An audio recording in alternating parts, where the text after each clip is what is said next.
The stars were silent witnesses to extinction. Asterisk from the shadowed rim of the Milky Way. The Andorran dominion spread like a fungal bloom across the void cold, calculating, an absolute. Worlds surrendered not in days, but in hours. Empires, older than Earth's pyramids, crumbled under fleets that blotted out the sun. There was no negotiation, only domination, submission or annihilation. The Dominion offered one mercy: obey and live as vassals. Earth refused. Captain Elias Voss had watched. It happened from the edge of Jupiter's orbit. Cities ignited like dying stars. Communications dissolved into screams. Then, only static. Asterisk, he stood in the war room aboard the ISV Aegis, flanked by blinking monitors and the low hum of a dying civilization. His uniform bore the grime of sleepless days. His jaw was iron, his eyes darker than the void outside. A soldier forged in the furnace of collapse. Around him moved the last remnants of human command specialists. Tacticians, war-weary faces etched with loss. Asterisk, a flickering transmission. Sputtered to life, signal barely holding. Asterisk. Eastern Hemisphere lost contact. Multiple impact zones. New York, Delhi, Tokyo, gone. Asterisk. Silence followed. And then the Admiral's voice, old, hoarse, distant, cut through like broken glass. Asterisk. They're burning the world, Elias. One city at a time. Asterisk. The war had never been fair. Humanity was a child among giants. By the time Earth realized it was not alone, the Andorrans had already catalogued them as a potential threat. Primitive, yes, but volatile. Their history was littered with self-destruction and defiance that made them unpredictable, dangerous, worth extinguishing before they evolved further. Asterisk. The demand came quickly. A message broadcast on every surviving channel. Asterisk. Greater than surrender. Your species. Relinquish all technology and genetic archives. Disband your fleets. Submit to Andorran oversight, or die. There was no reply. Elias had read the message 3 times. Each word felt like a nail in a coffin. But even in the shadow of annihilation, something burned in his chest. Rage, guilt, resolve. Asterisk. I won't beg, he muttered to no one voice.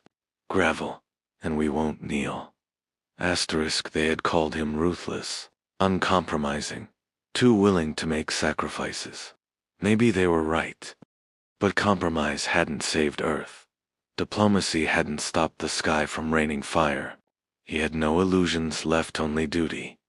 Asterisk. Somewhere, across the void, High Marshal Zerith of the Andorran fleet reviewed orbital scans with clinical indifference. Earth's defenses were primitive, its species emotional. The idea that they could resist was laughable. He authorized bombardment. Atmospheric entry trails turned the night sky into rivers of flame. Targeted strikes collapsed megacities. Oceans boiled where plasma met saltwater. In 10 minutes, humanity lost 70% of its global population. Asterisk. The transmission came shortly after. Fragmented, bleeding static. The voice behind it was hoarse, cracking but unbroken. Asterisk. Greater than humanity is not dead. We will not kneel. Asterisk. No name, no location, just defiance. Asterisk. Elias clenched the edge of the console until his knuckles went white. That voice. It had come from the surface. A survivor. A fighter. The message wasn't meant to rally troops, it was a challenge. A flare fired into the dark, daring the galaxy to try again. Asterisk. He breathed deeply, the kind of breath that came before war. All around him, his people watched. They want surrender, Elias said finally, gaze fixed on the stars. Let's give them extinction instead. Asterisk. The command center came alive. Orders barked. Coordinates plotted. A final fleet hidden beneath the ice of Titan was all they had left. Humanity's last fist. Rusted ships, Hacked systems, missiles barely held together with welds and prayers. But they had humans, and humans had nothing left to lose. As the Aegis arced toward Saturn's rings, Elias stared out at the velvet void ahead. Somewhere beyond, Zereth's fleet prepared to complete the purge. But they didn't understand what they'd awoken. Humanity was not a species built for surrender.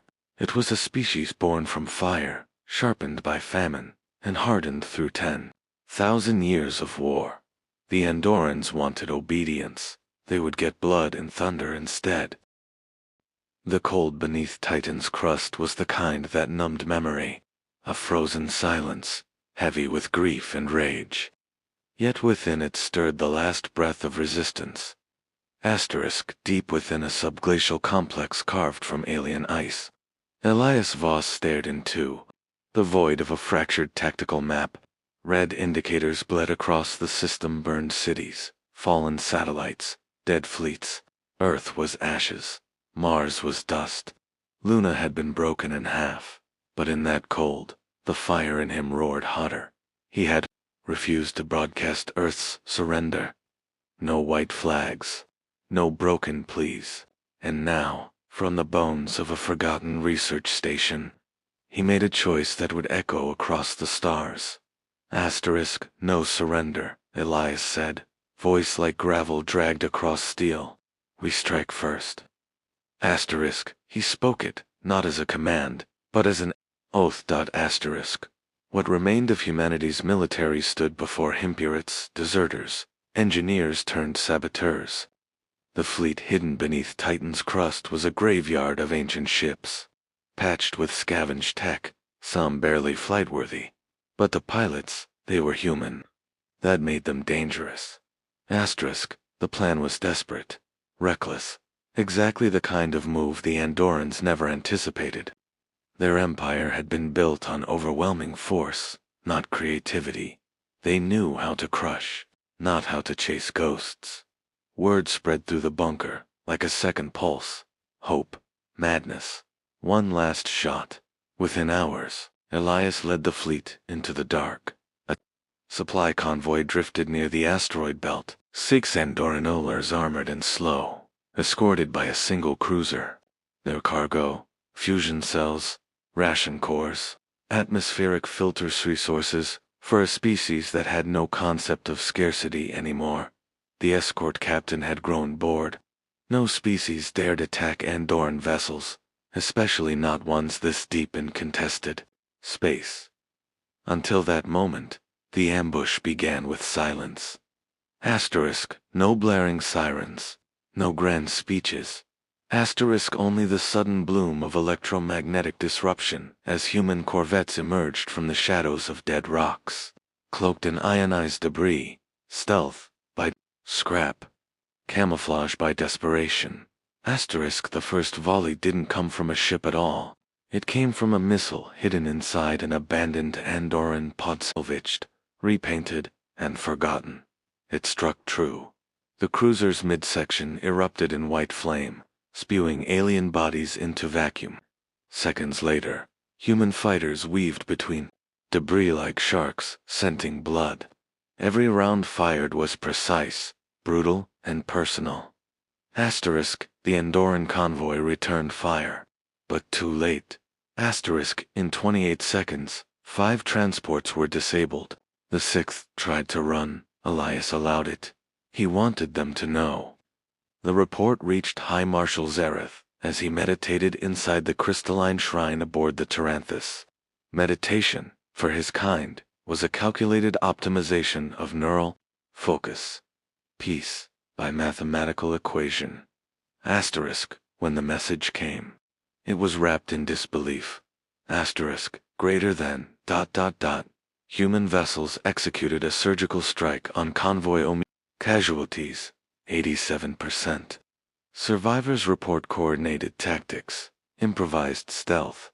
Human fleet estimated at suboptimal strength. He blinked once. Pests.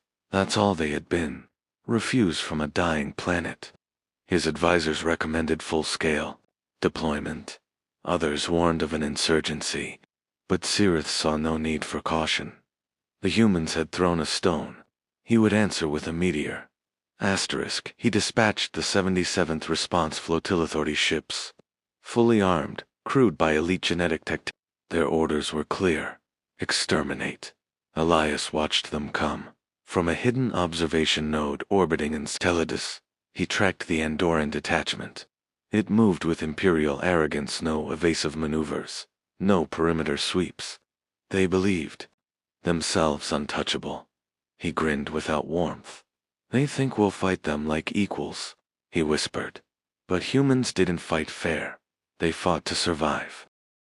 The 77th Flotilla entered Titan's orbit with formation precision.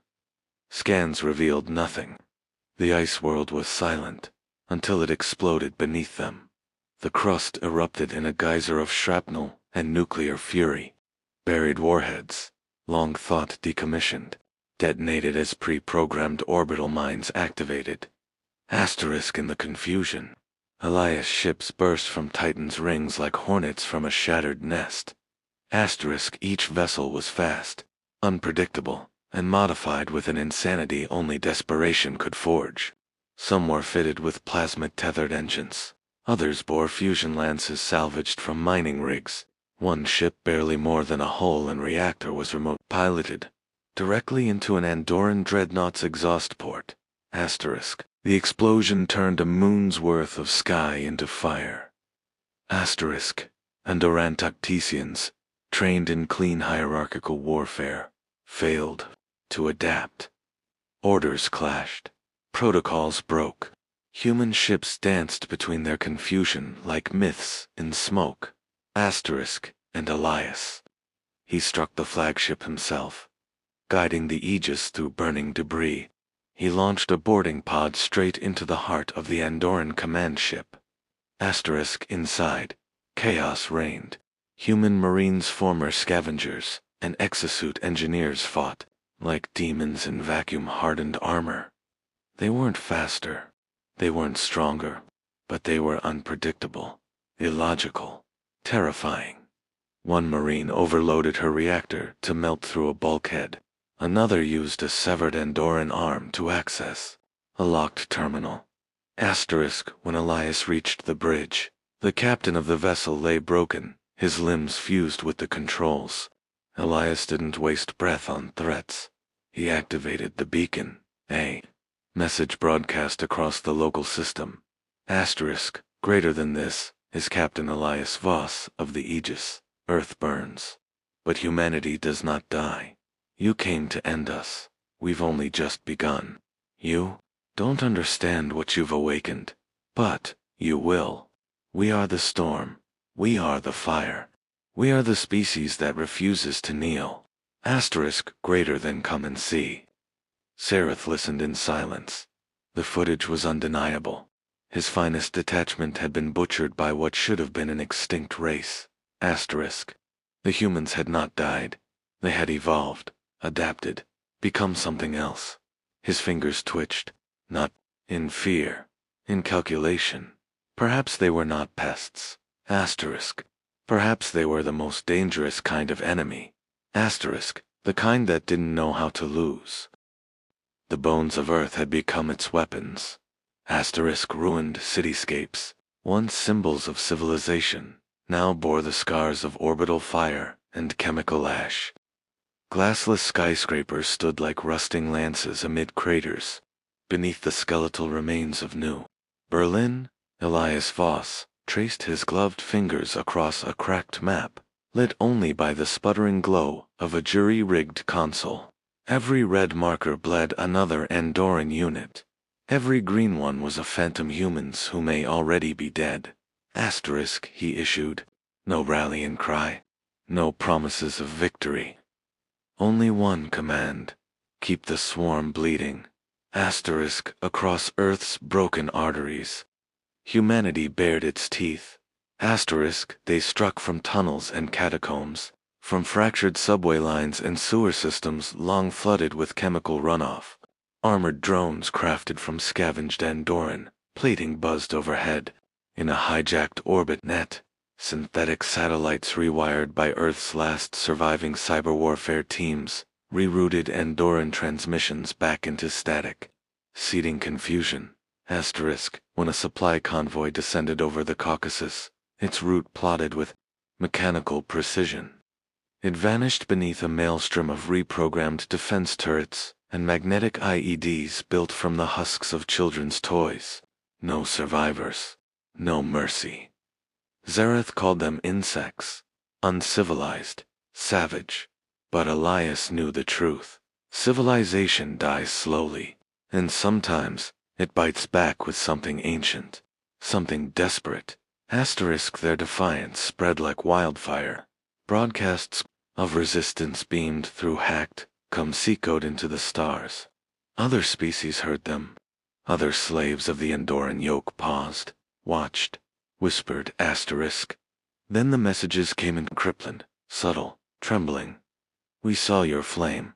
We will not be known as cowards. We can help.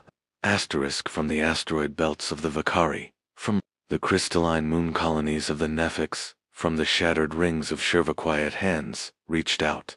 Ship schematics, stealth tech, medical nanites banned under Andoran law, gifts passed in secret.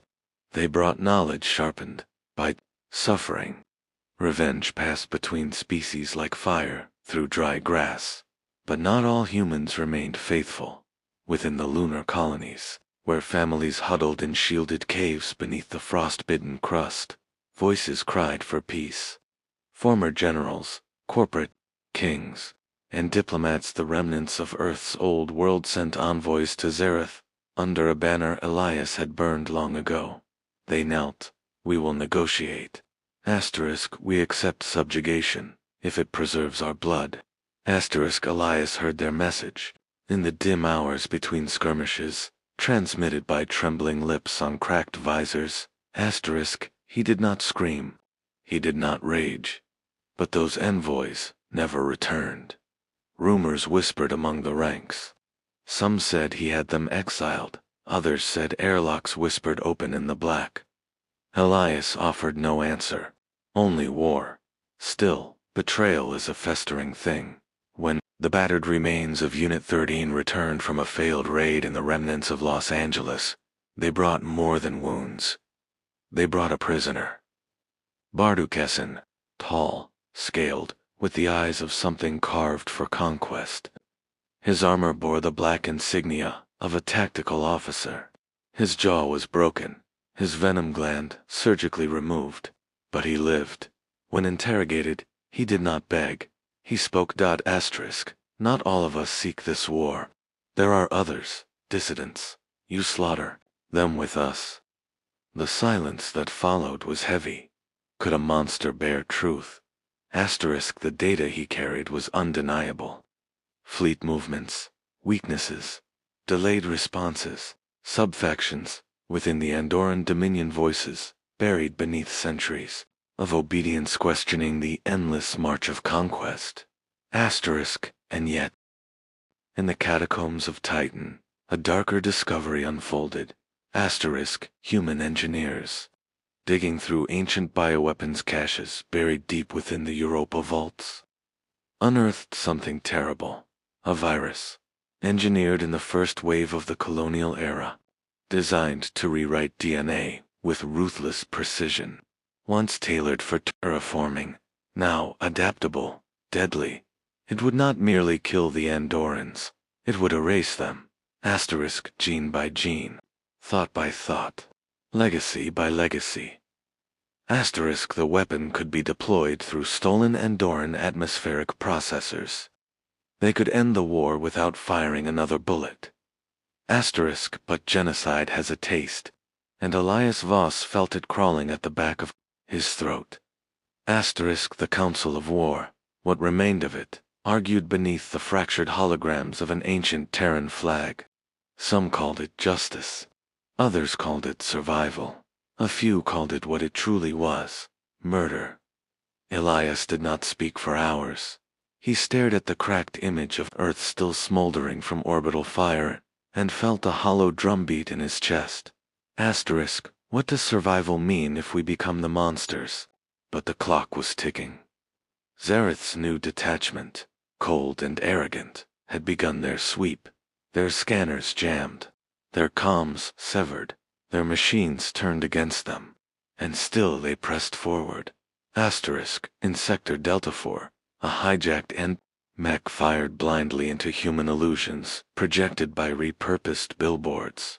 Seconds later, its own core detonated, hacked by a 12-year-old orphan trained in code by scavenger clans.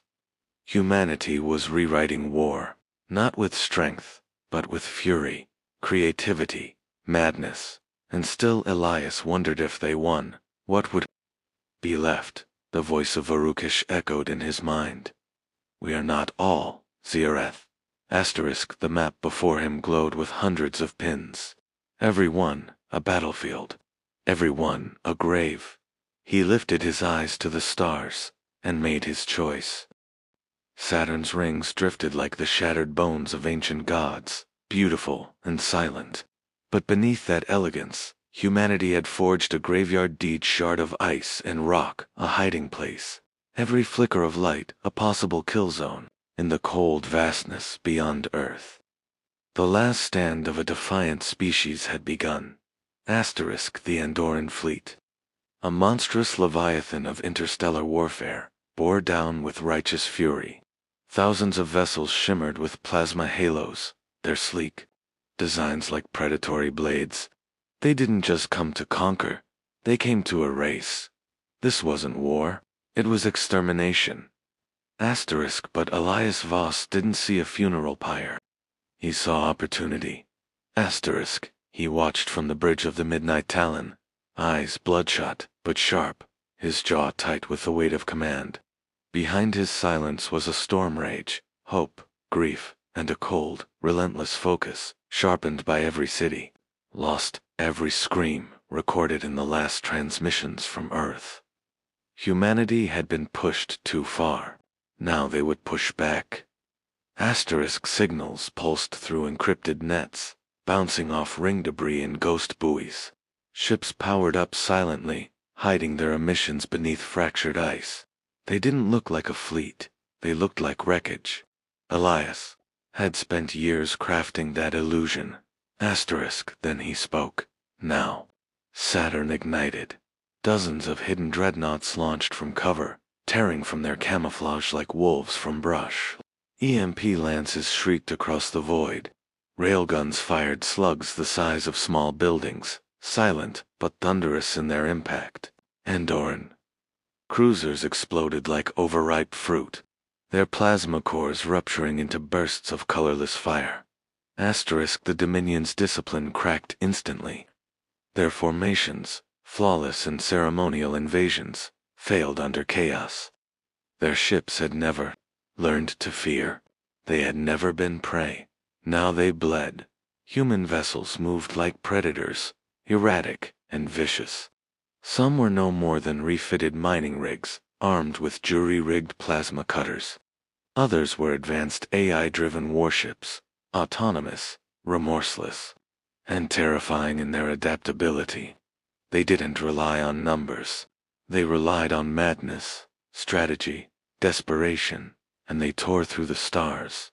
Zareth, high above the chaos in the command throne of the Crucible of Order, stared in disbelief. His mandibles clicked in dismay. It wasn't supposed to be this way. Humans were supposed to break savage, emotional, unpredictable. He had underestimated the last part. Pull back. Regroup, he barked through the command network. Establish perimeter vectors. Reinforce outer positions. But there were no outer positions. There was only death. Below him, one of his admirals transmitted a final scream before his vessel vanished from the grid. Another ship's AI core had been hijacked by a virus named Cerberus. Developed in the ruins of Shanghai by 3 half-starved teenagers and a stolen Andoran interfaced crystal. The AI turned on its fleetmates with surgical cruelty. Zero. Gaze fell on the shifting madness outside. He saw what they were. Not an empire. Not an army. A force of nature. Humanity is not a species, he whispered. It's a storm. He ordered a retreat, but Elias wasn't finished. He triggered the blood and thunder. Protocol. A single pulse, a digital scream, cut through subspace. 1,000 dormant nodes, hidden across the Andorran network, lit up. It was a weapon, yes, but more than that, it was vengeance carved into code. Developed in secret, forbidden by every treaty ever signed, the protocol was an AI warform given one purpose: end the enemy. Not defeat, not disable, end. The crucible of order shuddered. Lights flickered. Security systems turned on their operators. Gravity wells failed. Airlocks cycled without command.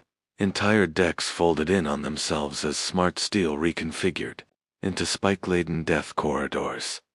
The flagship, the pride of an empire, was bleeding out. Varukesh, restrained in the Talon's brig, felt the shock ripple through the Andorran psyche. The scream of a collective mind torn apart. The dominance matrix, the very soul of Andorran coordination, cracked. His eyes widened. You don't understand what you've just done, he rasped, voice hoarse, trembling with awe and horror. They will never stop now. Not until your species is dust. Elias didn't blink.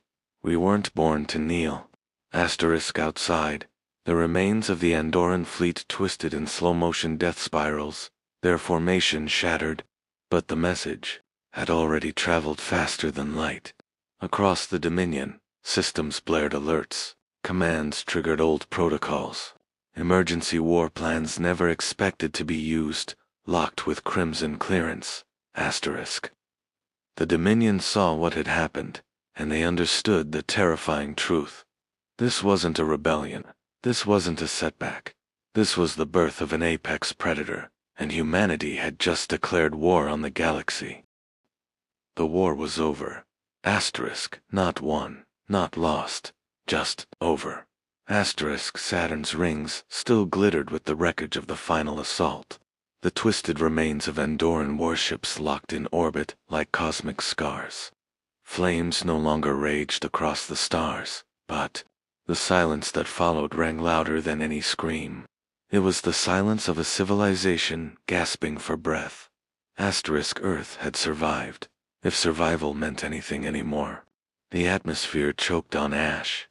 Oceans boiled in patches where plasma strikes had punched through the crust. Dust clouds hung like mourning veils over continents that once teemed with cities. Billions were gone, names forgotten, families erased. But there were still humans. Scattered, stubborn, defiant. In the cold glow of reconstruction camps, survivors welded together shelters out of scrap and hope. Children born beneath ruined skies learned to walk among steel bones and cratered soil. They did not cry when told what had happened. They asked what came next. The answer, for now, was rebuilding. Elias stood beneath a cracked viewport on Titan, looking out over the remnants of the Midnight Talon. Its hull was scorched, its eye core nearly spent, and yet it still hovered in dock like a warhound too loyal to die. He had become more than a symbol. He had become legend, but legends bleed, and Elias bled every night. Not from wounds of war but from the choices etched into his soul. Every life he had sacrificed, every order given knowing it would end in fire. The blood and thunder protocol had worked. The enemy flagship had fallen. The tide of the war had shifted in a single, calculated, merciless stroke. But when the echoes of destruction had faded, Varukesh's warning lingered. You don't understand what you've just done. The Dominion had retreated, not out of mercy, out of fear.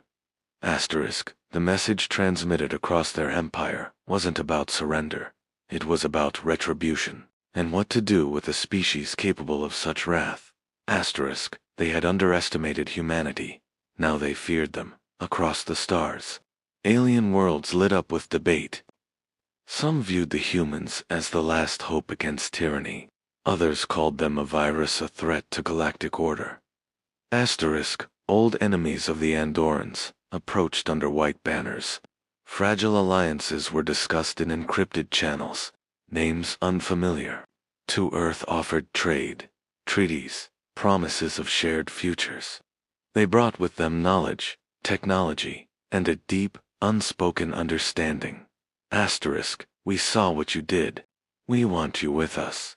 Or far, far away. Asterisk, Andoran Command, remained silent, licking its wounds. But scouts spoke of quiet mobilization, new weapons under construction, genetic alterations underway. Their silence was not surrender. It was incubation. The war had ended. The next one was already breathing, in the command chamber, where the resistance had once operated in secret. Elias reviewed the final casualty reports. Entire regions listed as uninhabitable, entire cities reduced to footnotes in tragedy. Humanity had survived the fire, but at what cost?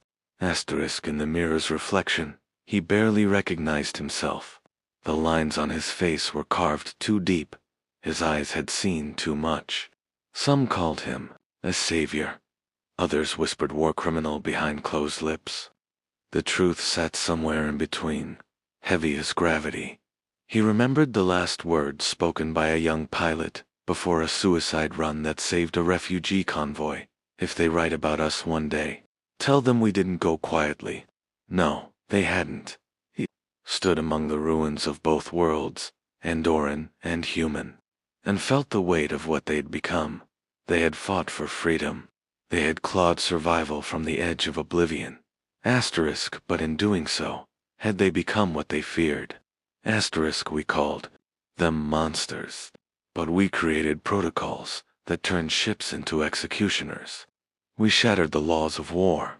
We taught AIs how to kill without hesitation. We crafted viruses designed to wipe DNA from history. We justified it all, and we're still standing. Asterisk.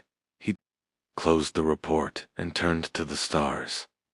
They called us weak, he whispered. They thought we would kneel. He breathed once, deep, cold. Now, they know what we are. The stars were no longer silent. Asterisk, not in the way they had been before the war, when they had merely watched in quiet indifference. Now, they whispered, disturbed, agitated, stirred from ancient slumber by the violence. Unleashed in Saturn's shadow, Asterisk Varukesh stood before Elias with a stillness that belied the storm behind his eyes. The Andoran warlord no longer wore the mantle of superiority. His armor, once gleaming with imperial arrogance, bore the black scorch of defeat. He had seen the fury of a species born in fire and tempered by extinction, and it had shaken him. Asterisk. They will come, he said, voice heavy, with something that might have once been fear. Not because you won, but because you screamed loud enough to wake them. Elias said nothing. The silence between them stretched like a chasm between civilizations. Humanity had bled its truth across the stars, and the echo of that truth had reached further than either of them could imagine. Asterisk, they were here before the Dominion, Varukesh continued, before the rise of empires, before thought was fire and memory was flesh. They drift in the dark. They do not conquer. They consume. Asterisk, the name was never spoken. It didn't need to be. Asterisk, Elias had seen the encrypted reports, the sensor anomalies, the faint gravitational distortions at the galactic rim. Ships gone missing without trace. Silence in regions where once there had been traffic, commerce, life. Something ancient was moving, not in fleets or armies, but as a hunger that wore the shape of extinction. A force that didn't negotiate, didn't retaliate, didn't understand mercy or revenge. A force that existed beyond the binary of war and peace. Asterisk, it simply endured. And now, it had noticed humanity. Elias turned toward the void, the fractured remains of war still orbiting like ghostly reminders of what had been survived. Behind him, Earth healed slowly. Around him, a coalition of allies and opportunists began to form a fragile lattice of hope and paranoia. Asterisk, but ahead, Asterisk only. Darkness. Asterisk, not empty. Never empty. His voice, when it came, was a whisper made of steel. Then, let them come. Asterisk, a pause. A breath that tasted of ash and memory. Asterisk. Let them learn what blood and thunder truly mean.